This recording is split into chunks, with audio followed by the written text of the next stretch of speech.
Oke, halo teman-teman semuanya. Jadi kali ini kita udah masuk ke dalam bagian perencanaan pertambangan batubara. Jadi pertama, sebelum kita mulai proses pertambangannya, kita harus eksplorasi dulu. Jadi eksplorasi ini meliputi kita untuk mencari atau sumber tempat atau di mana batu bara itu yang layak untuk ditambang. Jadi pertama-tama kita melakukan eksplorasi dulu, melibatkan dengan teman-teman geologi juga.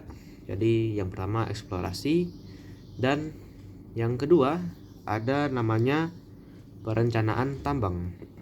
Jadi perencanaan tambang ini kita mau nambangnya gimana, mau pertambangan terbuka atau pertambangan bawah tanah. Dan juga dalam perencanaan tambang ini, rencana dari awal hingga akhir dibuat di sini. Jadi dari awal pertambangan hingga akhir pertambangan terjadi perencanaannya pada tahap kedua ini. Terus yang ketiga ada persiapan lokasi. Jadi persiapan lokasi ini bertujuan untuk menyingkirkan seperti tanah-tanah yang berada di atas yang menutupi batu bara, yang biasanya disebut dengan overburden, atau seperti pepohonan, tanah yang akan disingkirkan. Namun overburden tersebut tidak dibuang begitu aja, namun akan ditaruh atau disimpan atau dikumpulkan untuk melakukan reklamasi setelah pertambangan sudah selesai. Jadi overburden itu tidak dibuang sia-sia, namun akan dimanfaatkan kembali pada saat pertambangan sudah selesai. Terus lanjut ada penambangan. Jadi penambangan ini kita sudah akan masuk ke dalam proses pertambangannya. Ada dua seperti sudah dijelaskan sebelumnya. Yang pertama ada pertambangan terbuka, yang biasanya yang kita ketahui yang berada di atas. Biasanya pertambangan terbuka ini pertambangannya menggunakan ekskavator, dump truck, dan beberapa alat berat lainnya. Sedangkan ada juga pertambangan bawah tanah atau pertambangan tertutup. Ada dua teknik dalam pertambangan tertutup ini atau pertambangan bawah tanah. Yang pertama ada room and pillar. Jadi apa itu pertambangan dengan teknik room and pillar? Jadi pertambangan room and pillar adalah teknik pertambangan dengan menggunakan ruang dan pilar. Apa maksudnya ruang dan pilar? Jadi maksudnya adalah pertambangan batubara akan dilakukan di dalam tanah dengan cara ada beberapa bagian batubara yang tidak ditambang atau dieksploitasi. Jadi ada bagian batubara yang menjadi pilar dan sebagian menjadi room atau ruang. Apa maksudnya ruang? Maksudnya ruang di sini adalah suatu jadi yang dimaksud ruang adalah tempat yang kita eksploitasi atau yang kita gali. Jadi teknik pertambangan room and pillar menggunakan teknik yaitu akan dilakukan sebuah rencana atau pemetaan dengan bagian-bagian yang akan menjadi pilar dan bagian-bagian akan dieksploitasi atau digali dengan menggunakan pertama, jadi dinding batu bara itu akan dibor dan dimasukkan peledak. dan meledak itu meledak dan akan menjadi room atau menjadi ruang. Dan teknik room and pillar ini termasuk teknik yang manual. Jadi apa sih keuntungan room and pillar? Tekniknya nih sebenarnya untungnya apa? Jadi keuntungannya adalah bahwa teknik room and pillar ini tergolong murah dalam kita ingin melakukannya dibandingkan dengan teknik long wall mining. Dan juga teknik room and pillar, kita bisa memilih bagian mana atau bagian batu bara mana yang memiliki kualitas yang baik untuk ditambang. Jadi kan ada keuntungannya nih, pasti juga ada kerugiannya. Jadi ada minusnya dari room and pillar.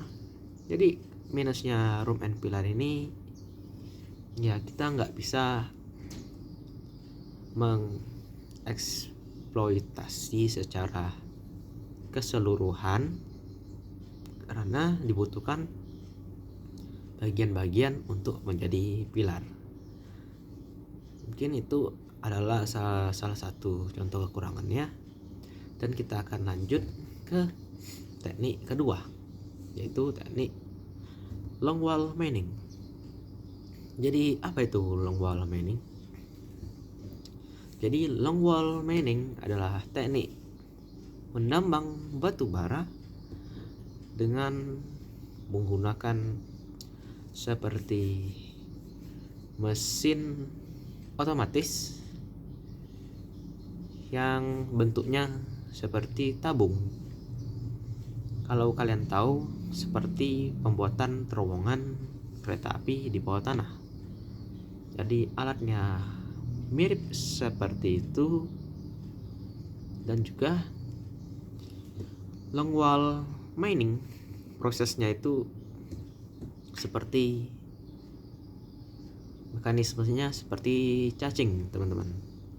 Jadi dia akan berputar dan akan menggerogoti, bukan menggorot gitu ya, tapi akan menambang batu bara yang ada di depannya. Setelah itu pasti kita berpikir kan, gimana, atau kalau ini jatuh nih gimana nih kalau ini tiba-tiba longsor.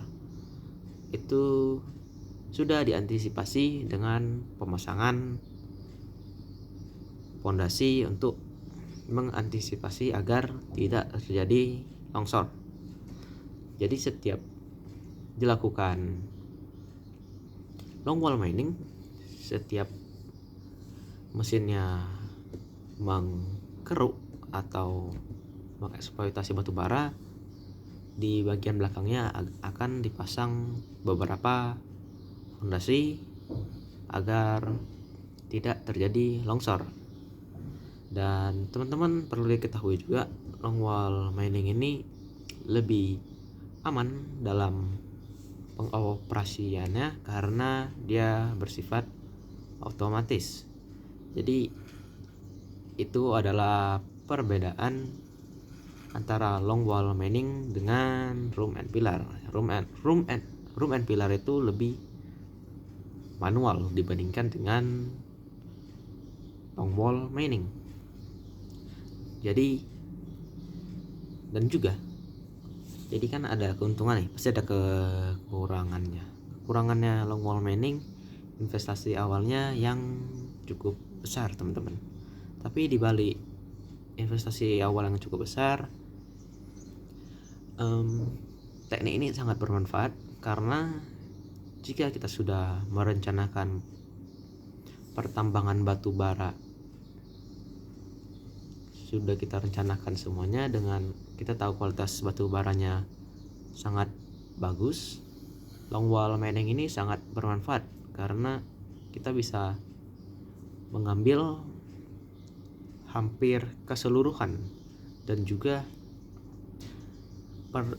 dengan teknik ini biasanya hasil yang didapatkan selalu konsisten, berbeda dengan teknik longwall berbeda dengan rope and pillar yang cenderung kurang konsisten. Jadi itu ada teknik-tekniknya. Sekarang kita lanjut lagi ke pengolahan batu bara. Jadi batu bara ini sudah ditambang, terus mau diapain ini, ya kan? Jadi pengolahannya biasanya kita akan membersihkan batu baranya dulu dari tanah, dari sulfur. Pokoknya kita mau batu baranya bersih.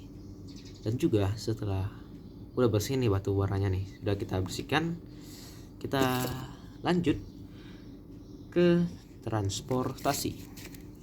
Jadi kalau di bagian transportasi ini ada beberapa transportasi, biasanya menggunakan kereta api. Pada zaman dulu menggunakan kereta api ya teman-teman, mungkin sekarang masih ada, tapi sudah jarang ya.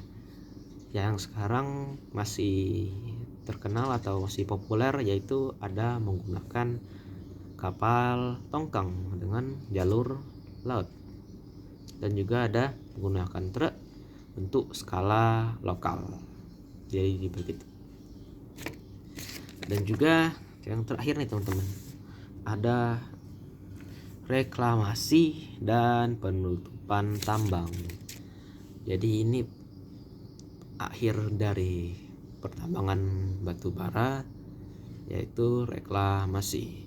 Jadi kenapa sih diperlukan reklamasi? Jadi reklamasi ini diperlukan untuk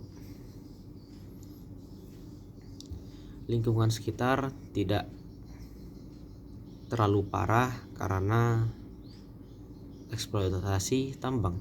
Sebelumnya tadi saya sempat membahas juga tentang teknik pertambangan bawah tanah. Ada longwall mining dan juga rope and pillar. Kedua teknik tersebut lebih mudah dalam reklamasinya karena di bawah tanah, karena tidak menggali terlalu banyak di permukaan, sehingga lebih mudah dan lebih eco-friendly dibandingkan yang di permukaan. Dan kita lanjut lagi ke reklamasi. Jadi reklamasinya tuh gimana? Jadi untuk reklamasi yang di permukaan, pertambangan yang berada di permukaan, seperti yang kita ketahui sebelumnya, yang pada awalnya ada namanya overburden, atau seperti tanah yang diawasi lah, bukan diawasi, maksudnya yang disingkirkan pada awal pada pembukaan tambang. Jadi tanah tersebut, atau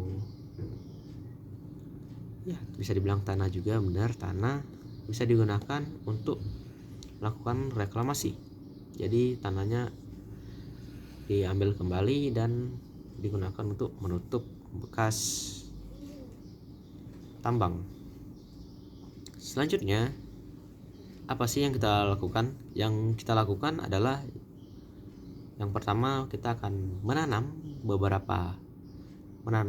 beberapa sih, tapi kita akan menanam banyak bibit-bibit pohon agar mengurangi efek buruk dari pertambangan batu bara, seperti pencemaran air dan limbah dari pertambangan batu bara.